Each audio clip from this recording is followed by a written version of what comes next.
A new investigation claims the United States is the most dangerous place to give birth in the developed world.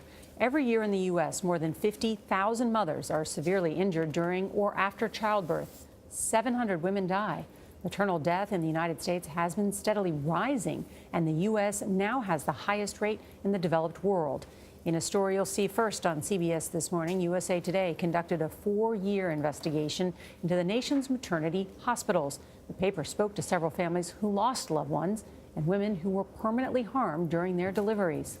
In one example, Allie Lowry had internal bleeding after having a baby by C-section.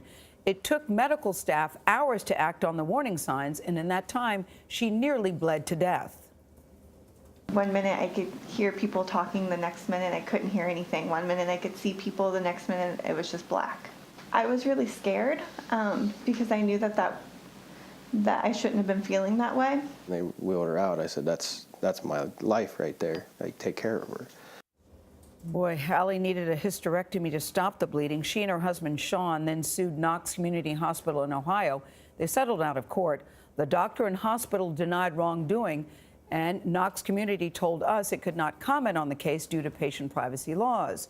USA Today's Allison Young is here with us with more on the paper's investigation. Good morning to you, Allison. Good morning. I read your article, and man, I couldn't believe what I was reading to be here in this country. But let's start with Allie's story, because this is not an isolated incident. But tell everybody what Allie does for a living. So Allie is a labor and delivery nurse. And it happened in her hospital. It did.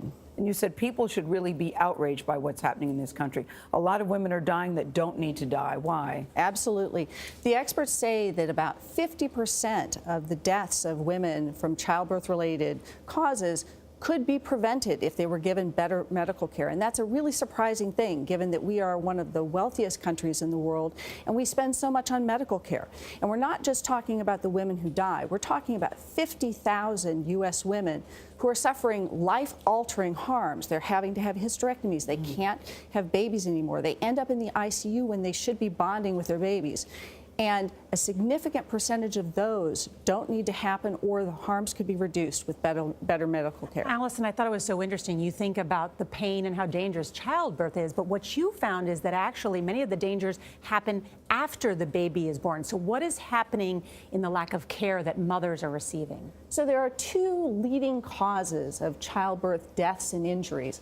One of them is hemorrhage, and the other is severe hypertension, blood pressure disorders. And both of those require hospital officials to pay attention to the early warning signs and get people treatments quickly. But what we found is that that's often not happening. But bleeding is very common in childbirth, you know? Absolutely. And one of the things that happens is there's normal bleeding, but at a certain point it crosses the line into a dangerous hemorrhage. And part of the issues, experts say, is that many hospitals, the doctors and the nurses, they eyeball the amount of blood. They take an educated guess. But what they should be doing, they're saying, is they should be actually measuring the blood loss. And by doing that, by weighing blood-soaked items, by using calibrated containers, they can catch it early and get life-saving treatments faster before things spiral out of control. Allison, is the problem that there aren't enough staff? Is it that they're just missing this and it's a simple fix? What's the solution? Experts say it's an issue of training. These things have been known for many years as things that need to be done, but it needs to be made a priority, they say, at hospitals. Because what I understand is sometimes that it becomes such a routine thing that everybody's moving on, and that is just a part of the system, and that if you have a more deliberate process, which is just making it a little bit slower, but when you make it slower, you can't do as much, and there's a cost issue. One of the things that is being advocated by groups like the AIM program is having checklists that literally you are following, almost like, you know, if you're a pilot before a flight, you have a checklist that you follow. Right. Yeah. The same kind of thing is being advocated in maternity care. You know, it's interesting that these safety practices that have been instituted in California have cut the state's maternal death rate in half. What are the other states? What can they learn from what California is doing? California is a great example. They are one of the early adopters where an organization out there has really pushed hospitals to follow these evidence-based best practices, and they've seen the results. There is a growing movement across the country by a group called the AIM program, but hospitals, the whole process has been slow to adopt. The other issue raised is blood pressure. Aren't hospitals always monitoring your blood pressure when you're giving birth? They absolutely are. But the issue is that there needs to be greater recognition that a woman's body changes during pregnancy and after birth. They are much more susceptible to stroke when their blood pressures reach certain danger levels. And we found, I mean, we feature the case of a woman named Yolanda Mention.